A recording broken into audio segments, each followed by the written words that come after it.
starting in the 80s with a chatbot before most of us had the internet. Since then, he's helped hundreds of thousands of students learn faster, smarter, and actually retain what matters. Now, with his latest project, Knowledge Avatars, he's making it possible for anyone to turn what they know into income, no classrooms required. If you've ever wished learning was less painful and more profitable, you're going to love this conversation. Emiliano, welcome to MyFinJourney. Mustafa, thank you very much for having me with you. That was a beautiful introduction. No, thank you. Thank you. You're too kind. I appreciate you taking the time to sit with us. So Emiliano, you're obviously very experienced. If you were to look back at your life and your experiences, help us understand your journey. Certainly. I'll start when I was in second grade, because that's really where it started. So that summer after second grade, I did not know my times table. Times table, 2 times 2, 2 times 3. I couldn't go up to 12 times 12. And I was supposed to go up to 12 times 12. And it devastated me. I was like, all summer, I was worried about what was going to happen going into third grade and not knowing my times table, because other students do the times table, and I didn't want to be embarrassed in class. We had nuns in those days. I grew up in Montreal, where there was no separation of church and state. So we had a Catholic school. We were in a Catholic school. So in Quebec at that time, you were either in the Catholic school or the Protestant school. And I was in the Catholic school. And we had some nuns. So they were pretty tough. So the lesson I learned there was, besides being so nervous about going into third grade, was that everybody starts off with a different background, different emotional needs, different educational needs. We all come from different places. And how do we differentiate the learning so that you can address the needs of each individual student? Everybody has individual differences. And when I studied educational psychology at McGill University in Montreal, and one of our foci was focusing on the individual differences of students. And that was like a big theme in our department, is how do people learn differently, and how can we address those needs? Now, obviously, the best way to do it is to give everybody a tutor, right? But that's not going to happen, right? It's just not possible economically to do that.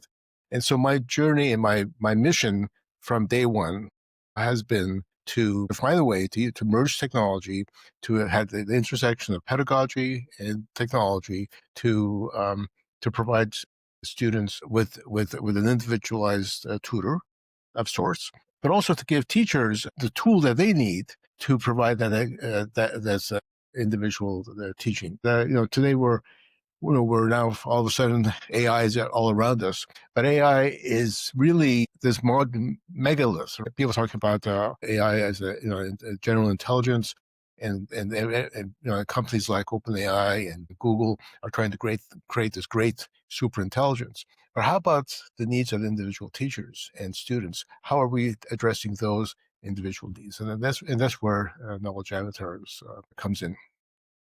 That's so powerful. But my journey started. I skipped from second grade to today, so that's quite a few years. No, I hear you. I hear you. But when people listen to this episode, I'm sure that first thing that they'll hear is the passion, which is really paramount when you're doing anything. But Emiliano, help us peel back a couple layers, because it feels like AI has changed the game. And it also feels like today everyone's talking about AI, and sometimes they're talking about it in a hype type way where they don't really have a use case scenario. So for me, it's just fluff then. But it feels like you have a very delineated perspective and application for AI to really address a key problem in the market. So help pull back some layers, help us understand how AI has changed the game. Sure.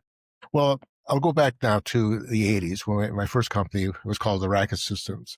I was I had just graduated from college. I had a master's degree, and then I brought together a team to address this educational need to teach people individually based on what their needs were.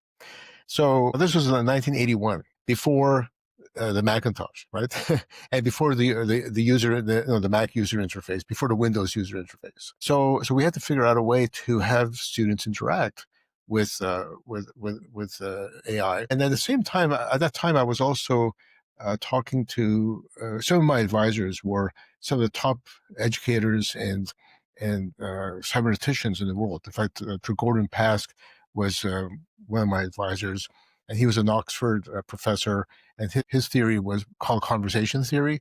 It was based on how entities would be talking to each other, not just humans to humans, but humans to computers, and even computers to computers. He was way ahead of his time. And another advisor of mine was Albert Le Swan. He was the head of education for UNESCO. He was originally from Vietnam, but he had traveled all over. He was in China. He was in the U.S. and he ended up in Montreal, and that's how I met him. And so we were trying to figure out a way to create an environment that students could adapt to, and that they would relate to. And so we had seen some research from the 60s, actually, of people using chatbots as very, very primitive chatbots, by the way, the most primitive you could possibly imagine. They were just text, but they were chatbots that mimicked a therapist. And all it did was, like, if you said something like, "I'm feeling bad today," it would respond with, "Tell me, what makes you feel bad today?" "Well, I had an argument with my girlfriend." "Tell me something about your girlfriend. Why did you have an argument with your girlfriend?" So it had these pat answers to certain questions, but the researchers discovered that the people who are undergoing therapy with these chatbots reacted really well. They really engaged with it and thought they were real people. They didn't realize, because it was through a typing system, they didn't realize that it was a bot. So it was interesting to see that people react very well to a conversation with something that is similar to a human being. So that's what. In 1981, we implemented a chatbot into our system called the Arrakis Advantage System, that was published by Prentice Hall. It was published all over the world. In fact, just a few years ago, a professor from India called me. He says, "Oh, Emiliano, I've been looking for you for 40 years. He finally found you." And he said, "No, I just wanted to thank you, because all my schools use your software, even today. So even like in the 21st century, the software that worked on floppy disks is still being used to teach people." But in fact, I have one computer that can still run it, and if this computer breaks down, that's the end of Arrakis Advantage, because I won't be able to ever look at it again. But so that was why we created the chatbot in the Arrakis Advantage series, is to create a conversational system. Then, fast forward in 1984, the Macintosh came out, and then the Windows user interface, not Windows as a Microsoft, but the windowing system that was invented at the Xerox Palo Alto Research Center, that came about. In fact, I was at the Xerox Palo Alto Research Center when I was a graduate student. That invited me over because of the research that I was doing in education and user interfaces. And I was introduced to the Altos computer, the windowing system, the first laser printer, the mouse. In fact, I think it was just a few months after Steve Jobs had his famous meeting at Xerox, where he was inspired to create the Macintosh. So since I was not on the market yet, we created this chatbot, and it really worked very well. So knowledge avatars we're coming back full circle now. Now that we've experienced all this windowing and mousing around, with our, we have the iPhone and the iPad with the touch interface, which makes things really interesting. But I think we're coming back to a more conversational, more personal, interactive experience. And that is what we are implementing. We have implemented in Knowledge Avatars. So Knowledge Avatars is basically a platform where you can create your own learning companion, your training companion, but not just that. It doesn't just use AI from OpenAI or other LLMs. It also has its own engine, so that you could train it with your own content, so it teaches the way you want it to teach. But furthermore, it also has a pedagogical system built in, because it knows how to teach. So if you're not a great teacher, the system teaches better. That is the important part here as well. And we've incorporated other features, for example, a knowledge matrix, which informs the system on what are the prerequisites, what you need to know to understand anything. And that is the one thing that most students are missing. Like, what are the missing pieces? Like, what are the things that I'm missing in my knowledge base, in my experience? Why is it I can't understand this little thing, which really For other people, it's very simple. You know, it reminds me of not too long ago, maybe 10 years ago. My son was a teenager at the time, and I was trying to program my car's radio. Right, simple thing, but I couldn't find it in the manual. The manual wasn't describing how to do it, and of course, I asked him, and he said, "Dad, just do this." Now, what was it in my experience with cars and radios that obviously I had a knowledge gap somewhere in there because I'm a pretty technological person. So I was missing something in my knowledge matrix. Basically, that is what Knowledge Avatars does. It helps you fill those knowledge gaps. It teaches in a friendly way. In fact, it even has characters. You can talk to it. It has voice. Uh, the idea is that every teacher can now clone themselves to teach with their content and teach in a very effective manner, maybe even better than they can teach themselves. This is very powerful, Emiliano. And I just want to give your answer the respect it deserves by slowing the conversation down a lot and really zooming in on different things. And I hope you don't mind I take notes as you talk because No, it's just too profound to me. First of all, I want to clarify some misconceptions that I might have and maybe the audience might have as well.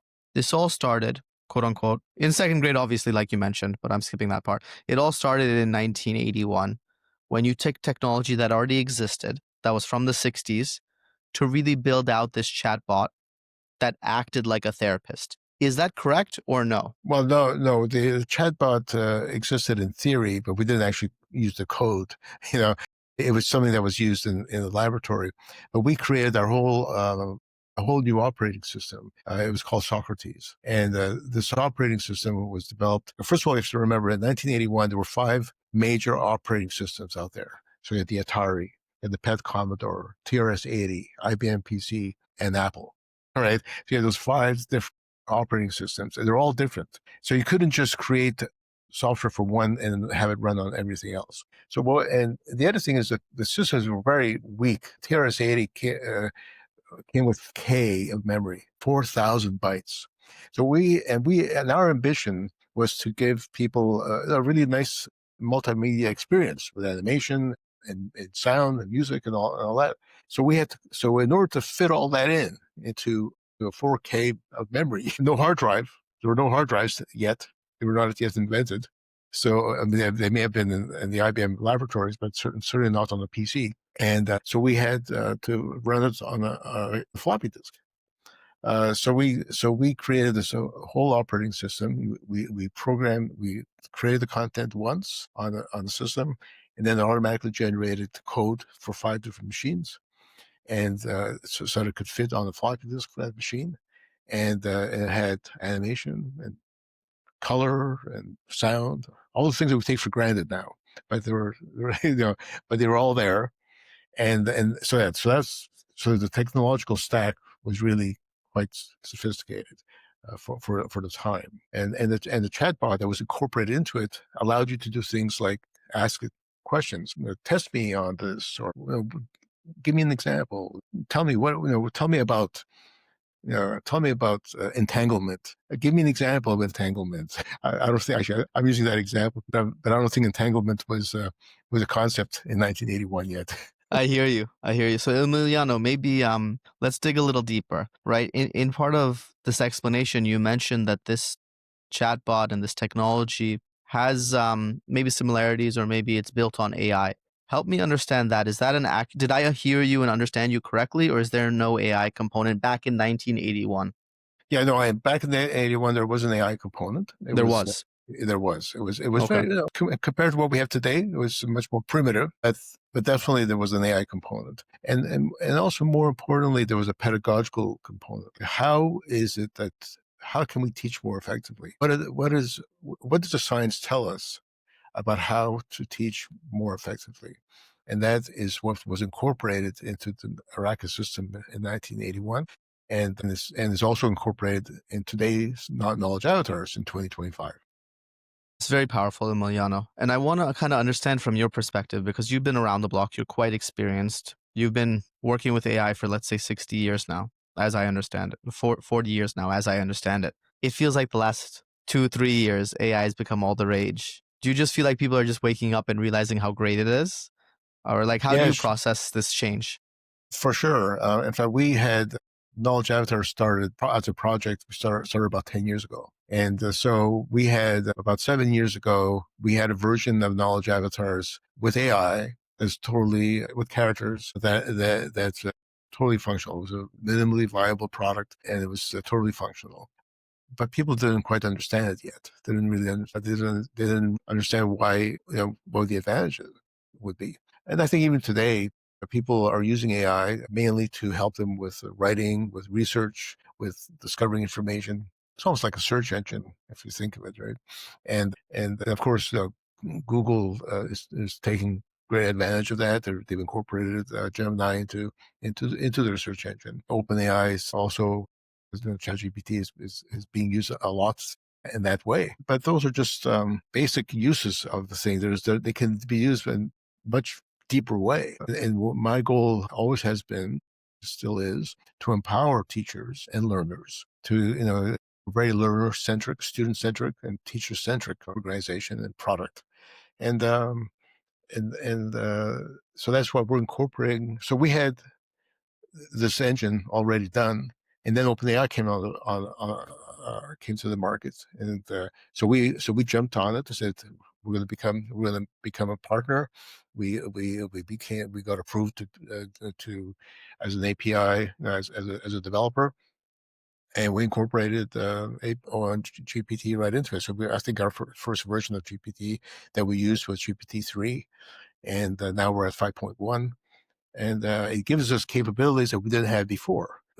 So we have our own AI stack, but then underneath everything is GPT that helps push us along. It gives us capabilities that we didn't have before. For example, you can give it a personality. Let's say you want your bot. Let's say you want to teach people finance, and you have you train it with your content. What makes your financial system special? Like what makes your analysis of financial models special? So you could train it, and you could start using it within 5 minutes. You could use all the content that GPT 5.1 has already. So that's already, you have a bot that could do anything that that's already out there. But you can start training it with your own content, and it always prioritizes your knowledge. So now the bot is teaching with your knowledge as you're teaching it over along the way. In fact, one of our partners, Carl Dakin, he runs Dakin Capital, and he has been training his bot with all his blogs.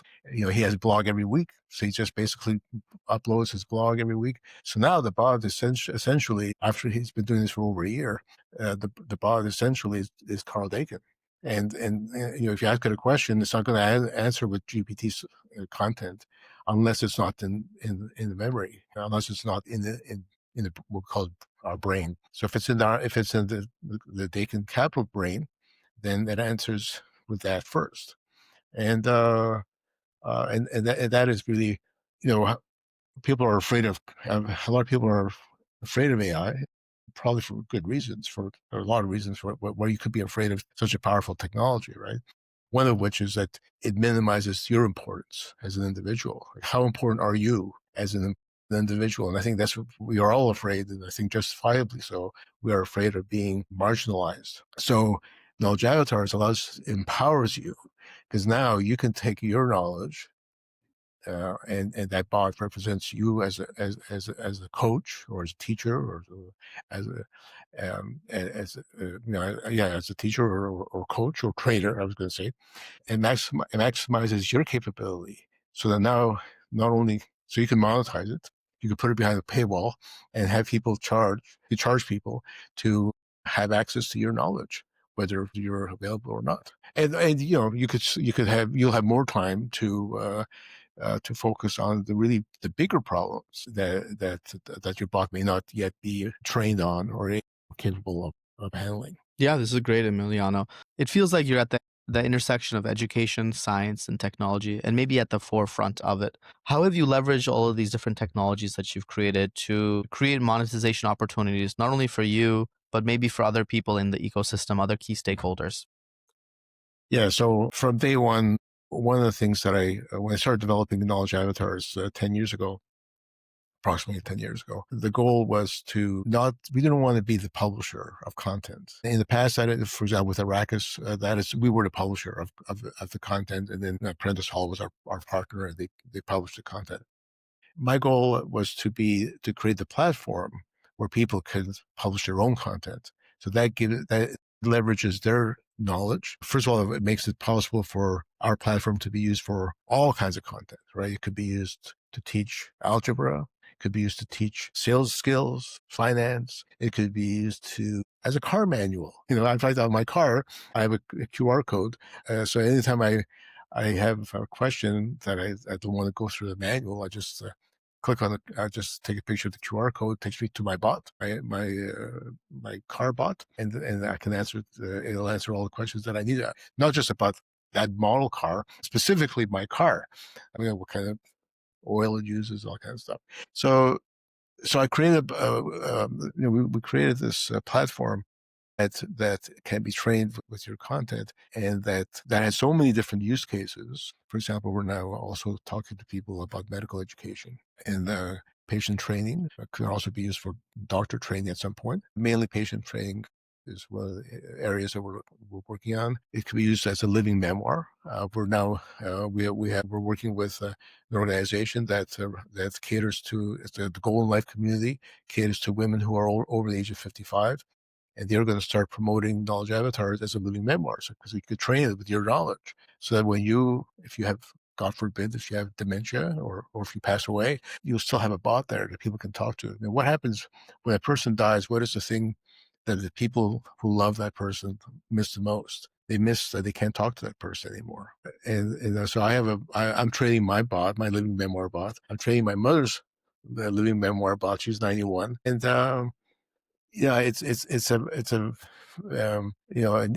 in the past we used to look at people's pictures, right, or videos to remember them by, and this is just another way to remember our loved ones by. As my point is, there are many use cases for what we have done, and we're partnering with people, with trainers, with coaches, with organizations like the Goal in Life community to leverage our platform people.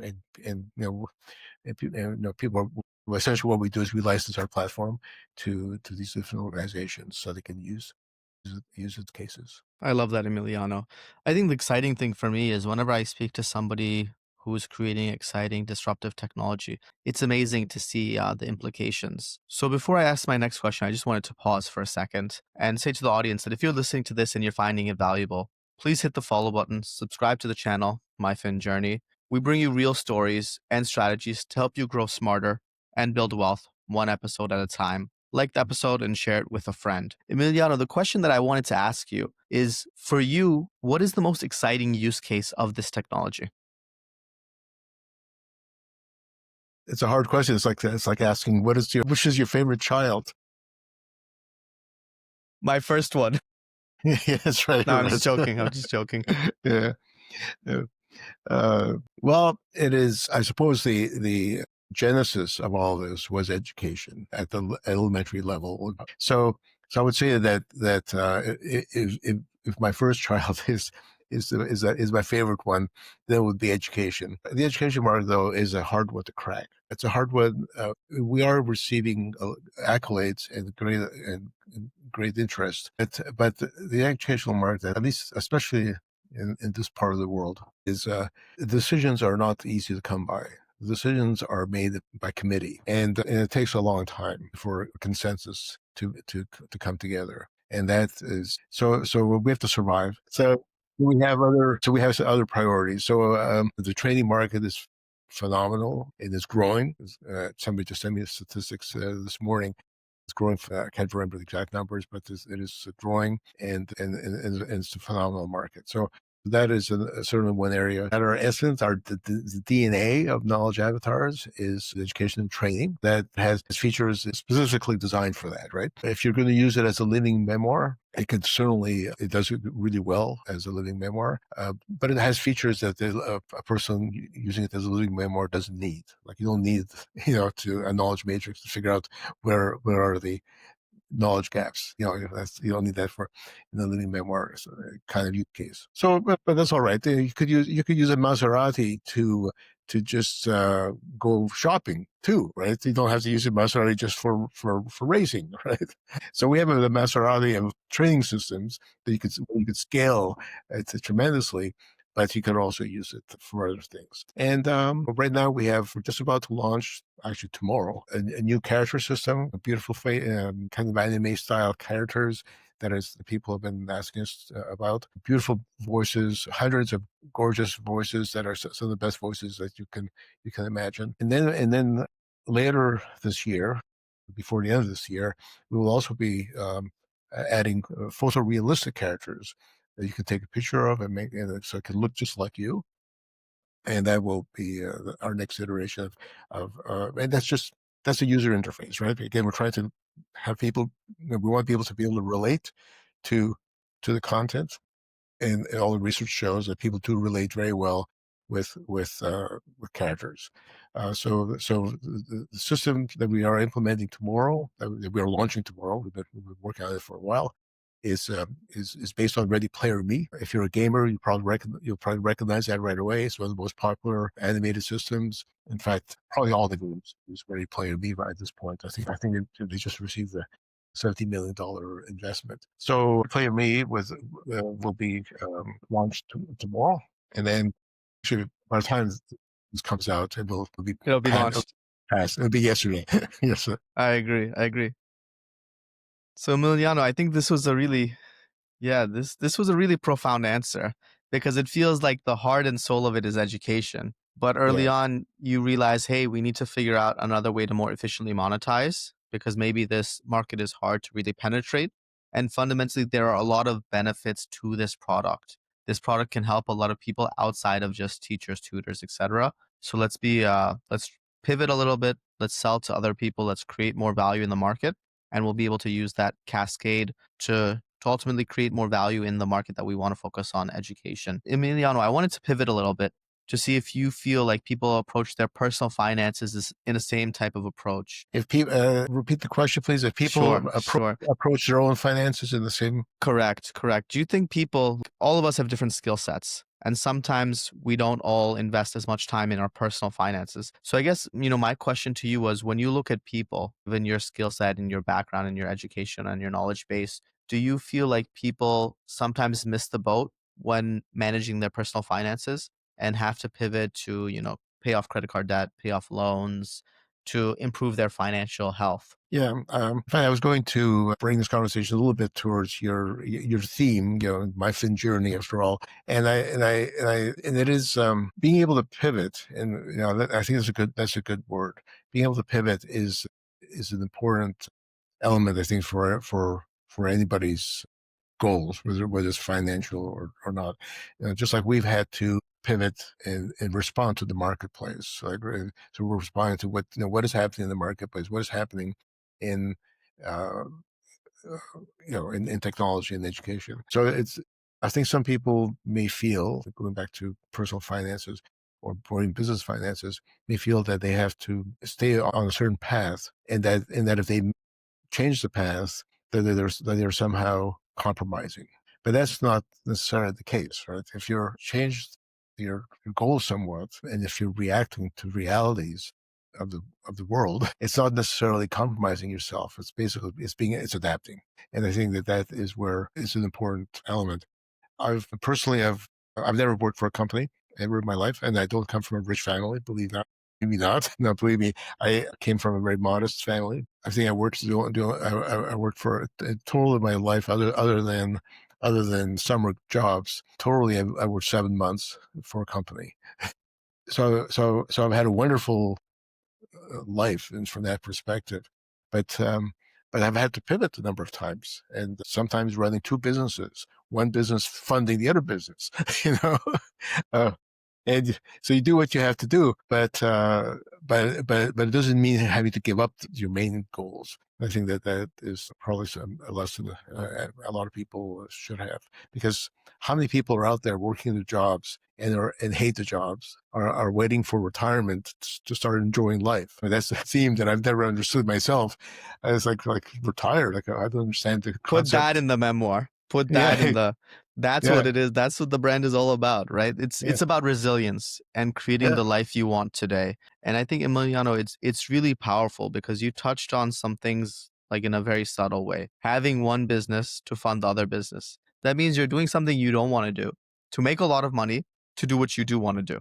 And sometimes that's life because you have to create value to make money to then create a product that will eventually create value later on. But they have different life cycles. So help me understand, Emiliano, if you don't mind, right? I don't necessarily come across a lot of technical people with your level of technical experience that are also quite business savvy and have reached these realizations. Help me understand if you were talking to somebody who's 18, 25, 35, whatever, somebody who you view as young and coachable and mentorable, what kind of advice would you give them? Like maybe 5 quick short tips. If they wanted to just general life tips or Yeah, if they wanted to live a successful life, a fruitful life, however, you define success. well, I think first of all, how you define success, that's a good point. You have to decide for yourself what would make your life worth living. I went through that very clearly in my mind when I was In second grade. when I was a little bit after that. And then I was 17 or so, and I was like, what is my life going to be worth? Because I knew it was going to be tough. Nothing. It's not easy. Nothing is easy, right?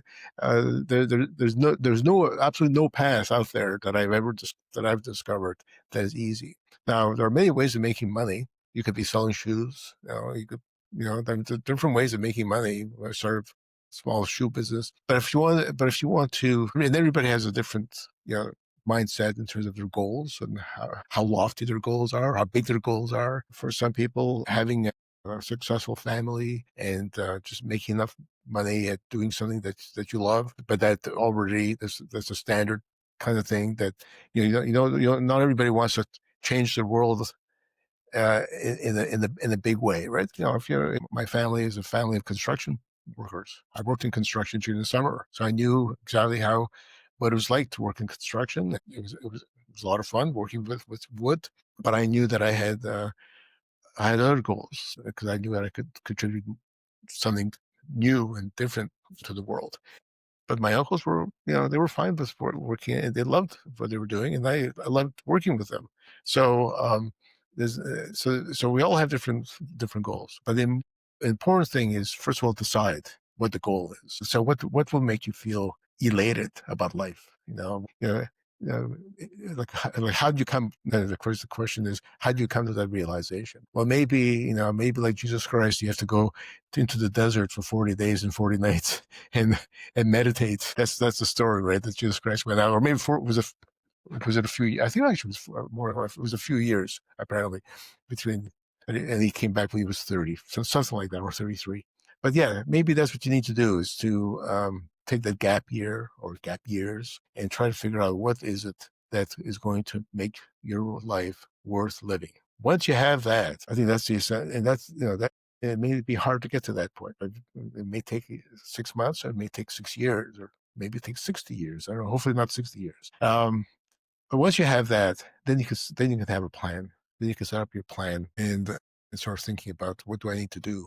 What skills do I need?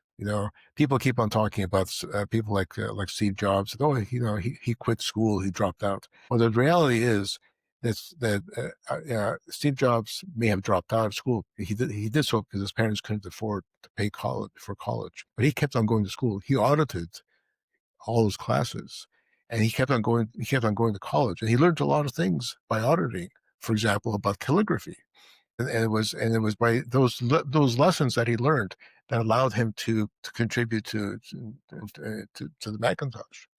So once you know what you want to do, figure out the skills that you need, work on getting those skills, find the contacts, realize that you don't know it all and you never will know it all. So find your mentors, find the people who can help you, to not just learn more, but also build contacts to help you get to where you want to go. Those are That's all beautiful. important. Beautiful. It's so powerful. To summarize, define your goals, cut out the noise, skill, and network. It's really been profound conversation, Emiliano. I want to understand if somebody's listening to this podcast, obviously they're deriving an immense amount of value. What is the best way for them to reach out to you? They don't want to be that person who tried to reach out to you for 40 years in India and then, was finally able to. They want to reach out to you in 40 seconds. What's the way? Yeah. Well, probably LinkedIn is the fastest and the easiest. In my I think it's De Laurentiis is my LinkedIn name, but you can just do a search for my name. It's unique enough. It's not John Smith, you and my picture is there. They'll see it. So it's Emiliano De Laurentiis, spelled with two I's at the end, and they'll find me there. Or they can email me at emiliano@knowledgeavatars.ai, and that will get to me as well. Sometimes emails will go into junk mail, so if it does that, just keep on trying, and eventually hopefully it won't hide. But LinkedIn, I'm on LinkedIn on a regular basis, and most of my contacts probably come from LinkedIn. Perfect. So what we'll do is we'll include that contact information in the description of this video to make it easier for people. Once again, Excellent. Emiliano, thank you so much for showing us that learning is a superpower. And when done right, it opens doors to growth, confidence, and opportunity. Thanks for unpacking that things like AI didn't just magically appear in, 2023 or No, so. They've been around. People have been working on it diligently. It's just now that we're getting access or understanding, how powerful these tools are. To everyone listening to this episode, if this sparks an idea or reminded you why learning matters or why your financial journey is important, share it with somebody who needs to hear it. And don't forget to follow MyFinJourney. We drop new episodes weekly to help you learn smarter and build wealth more strategically and more in line with your goals. Thanks for joining us, and speak more soon. Bye.